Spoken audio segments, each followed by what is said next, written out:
And Jonathan will come up for the message.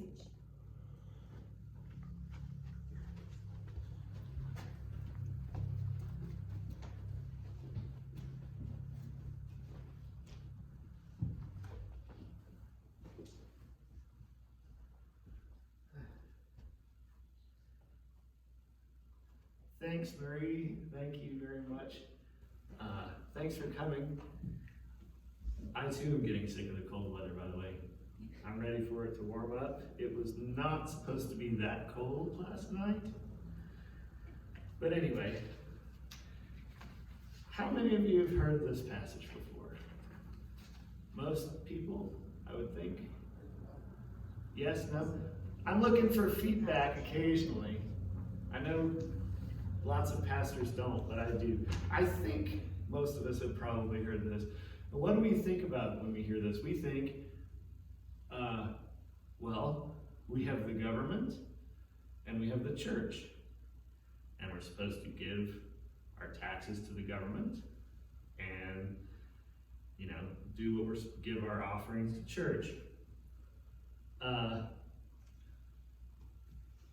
But what if I were to tell you that that's not at all what's going on here? Would that be a surprise? Let's look at this. The Pharisees are trying to trap Jesus. Contextually, they're involved in a discourse. Jesus spent like 30 verses giving these illustrations to the Pharisees, basically to illustrate to them that they were not doing what they should in practice or in preaching. And so, after he finishes these three illustrations, the three illustrations, by the way, are the unforgiving servant, the wedding banquet, and something else that I don't remember, forgive me. But after they give those, after Jesus gives those illustrations, they think to themselves, oh, we're going to show him. He thinks he's going to get us. So we're going to get him. So they open with flattery. We know that you are sincere and teach the way of God in accordance with truth. We know that what you're saying is true. And show deference to no one, for you do not regard people with partiality. Tell us then what you think. Is it lawful to pay taxes to the emperor or not? A yes or no question. Either it is or it isn't. If Jesus says yes, the Jews are going to be ticked off.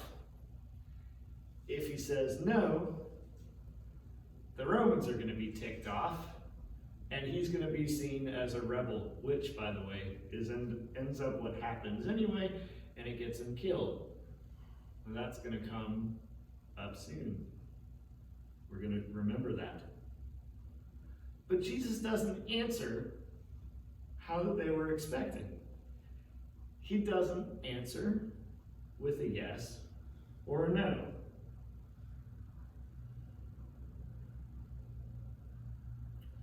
So, I'm a pastor now, which is new for me. At my core, I'm a people person, which is what a pastor is. But my secondary passion, in case you haven't noticed, is teaching. And so I'm going to teach you something briefly that you may not be aware of, that we probably do all the time. And that is that we Protestants love to, I don't know about people in Martinsville, but people in Asbury Seminary love to argue with each other, love to argue about biblical topics. And what happens with that is, what do? We go to the Bible because we want to prove our point. So we'll come up with a list of verses and we'll quote them at each other. And this maybe isn't what people think, but in the end, it's, ha, I'm right, you're wrong. And then the other side gives another verse that says, no, I'm right and you're wrong. But that's not how we should use the Bible. The Bible is designed to be considered as a whole, not just a verse here or there to try to prove a point. So, let's consider the context of this passage. I've taught to you what happens before when Jesus is talking to the Pharisees and teaching them in these veiled metaphors. Yes, veiled metaphors, explaining to them, or at least hinting at, what they're doing wrong. But what happens after the passage? The Pharisees then present three scenarios. There's this one about taxes. There's a question about the resurrection in marriage, which is really weird. It's like if a woman's husband dies and marries somebody else, who's her husband in heaven? It's like, what? That's kind of a weird question to ask. And of course, maybe the more common question that we all know is when the Pharisees ask him, which of the commandments is the greatest? And he answered, love the Lord your God with all your heart and soul and mind and strength. But he also gives a second one, to love your neighbor. In all of those cases, Jesus gives a pretty straightforward answer, but not here. So, that's what's going on around the chapter. What's going on around the New Testament and the Old Testament in particular? I just said not to throw verses out to prove your point, but I'm going to do that right now. Because these are good verses.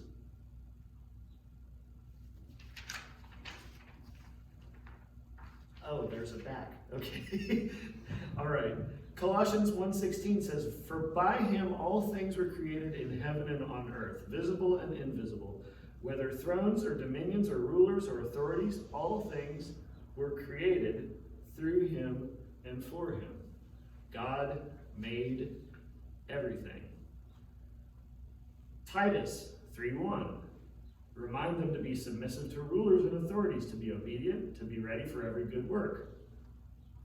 That is a loaded verse because what's going on in this time is that Christians are being persecuted by the Roman government.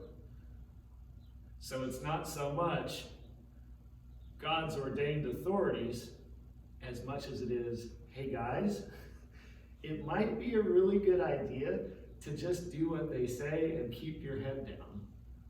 Because this is a situation that you're in right now. This is a situation that God has brought about. And you want to save your skins and keep doing your work, you better submit to the rulers.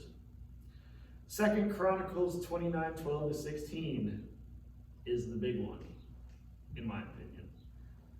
How many of you have read a verse from 2 Chronicles before? I didn't think so. It says, but who am I and who are my people that we should be able to give as generously as this? Everything comes from you, and we have given you only what comes from your hand. We are foreigners and strangers in your sight, as were all our ancestors. Our days on earth are like a shadow without hope. Lord our God, all this abundance that we have provided for the building of your temple, for your holy name, comes from your hand, and all of it belongs to you. What the Bible says is clear. Everything belongs to God, including the wealth that he gives us. That's everybody's favorite Sunday, Stewardship Sunday, where the pastor asks politely for you to give money, right? Because we're supposed to be faithful to use what God has given us responsibly. Now, there's also something else that needs to be considered. Up until this point,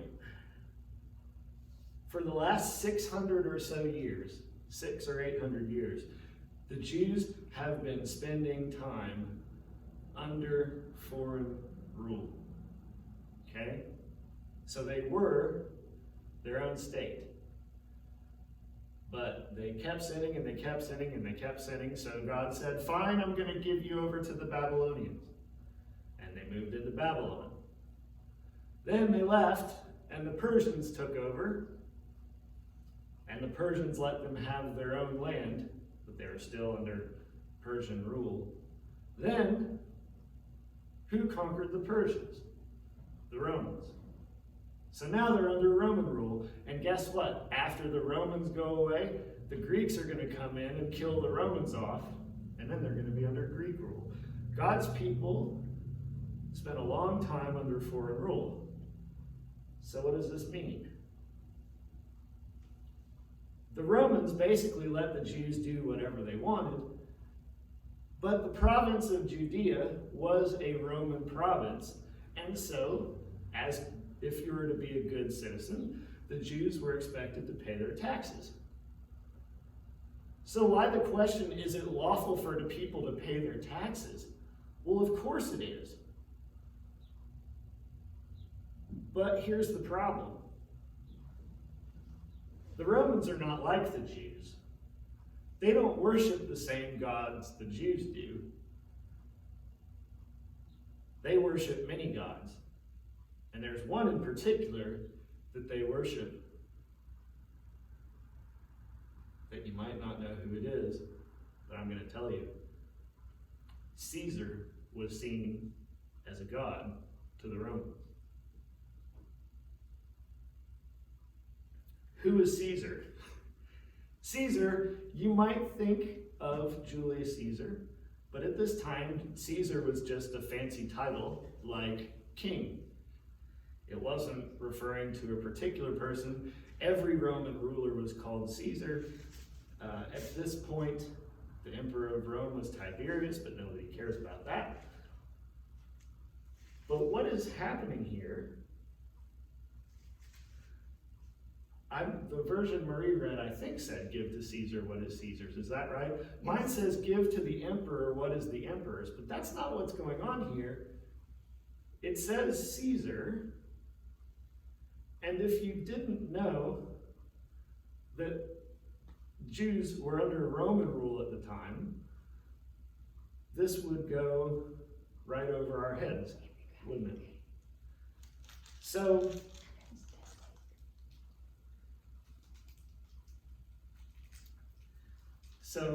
the trick, if you are supposed to give to Caesar, who is seen as a god, and give to God what is God's, what's going on here? Jesus is making quite a religious statement. Give to Caesar what is Caesar's, give to God what is God's. Basically, God is God, and the person on this coin, whose face is on the coin, by the way, one of the most important Ten Commandments to the Jews is, you shall not make for yourself a graven image. There's a graven image of Caesar on that coin. So this was offensive to Jews, or at least to good Jews. So Jesus says, this person on this coin, he's not God. God is God. Therefore, nothing really, truly belongs to Caesar. And so the Pharisees went away because this is not the answer they were expecting. They're also good Jews. So they understand where he's coming from.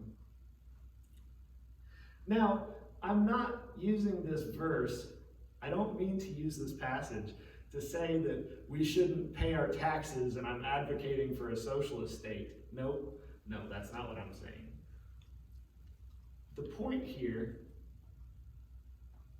is about allegiance. Everything comes from God, including our wealth. But for Christians, the primary focus of our wealth shouldn't be on the law of paying taxes, even though we must. Going one step further, Jesus isn't making a statement about paying taxes, as I said at the beginning. He's saying something quite different. Namely, remember to whom your allegiance belongs. Not to Caesar, but to God. As Christians, our allegiance isn't to a man, any person, or a government or official, or anything like that. Or, dare I say it, don't hate me, even to a flag, American or Christian. Our allegiance is to God, or at least it should. And to be honest, I go about my daily life, and I don't really think about this, do you? I don't. I do sometimes, but sometimes, life, you're focused on living life, and you don't walk around saying, I wonder who I'm going to be allied with today. Am I going to be allied with the United States or Trump or Biden? Am I going to be allied with my family? Am I going to be allied with the government in general? No, we don't really ask ourselves that question. But the Christian message is clear. And Jesus' message is clear. As Christians, our allegiance belongs to one person, because God is a person, and one person alone, God. Because God is God, and Caesar is not. So today, as you think through this uplifting message, where is our allegiance today?